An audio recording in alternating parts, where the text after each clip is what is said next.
So, in the last episode, we've just seen that in the 21st century, in order to win, we need to think in a radically new way.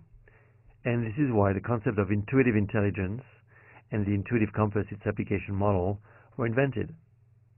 Well, my observations today, when it comes to leadership, innovation, and change, is that actually doing things by the book really doesn't deliver the results people want. And I see that over and over again.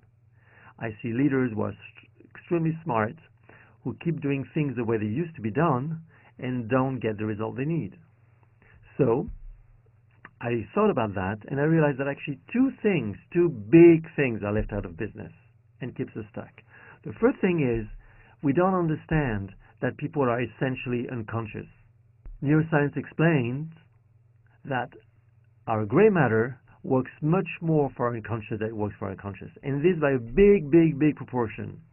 Listen, 80% of our gray matter is dedicated to unconscious thoughts, when only 20% works for our conscious thoughts.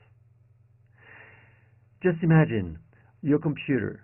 Imagine 80% of the CPU of your computer working for things that you don't have a clue about, and only 20% of the CPU is dedicated to your word processing, spreadsheets, email management, and on. Quite impressive. The good news, though, is that from our unconscious comes imagination and breakthrough ideas. Makes sense, if it were coming from our conscious mind, then we would know these ideas already. They would not be breakthrough ideas. They would not be new ideas.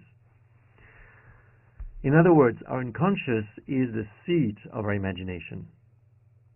Then the question, of course, is how do I access my unconscious? Well, as we all know, we access our unconscious in dreams, but that's not exactly your professional attitude. So the other way that I've researched to get to our unconscious, which leads to our imagination, is actually through play. Play eludes our analytical mind. And when people are engaged in their guts, the same way as a child is engaged in play, then you can see how much more easily people can change and how much more they can achieve beyond what we perceive as our human limits.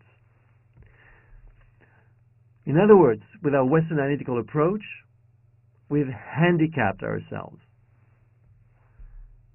We tend to believe that the solutions to innovation are organizational structures and processes, but actually it's not true.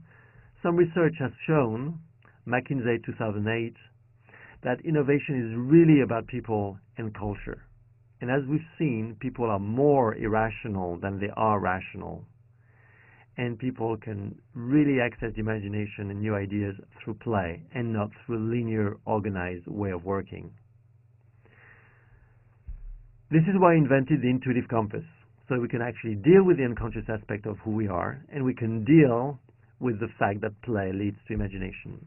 So look for the next episode, because we'll show you how to win at the innovation.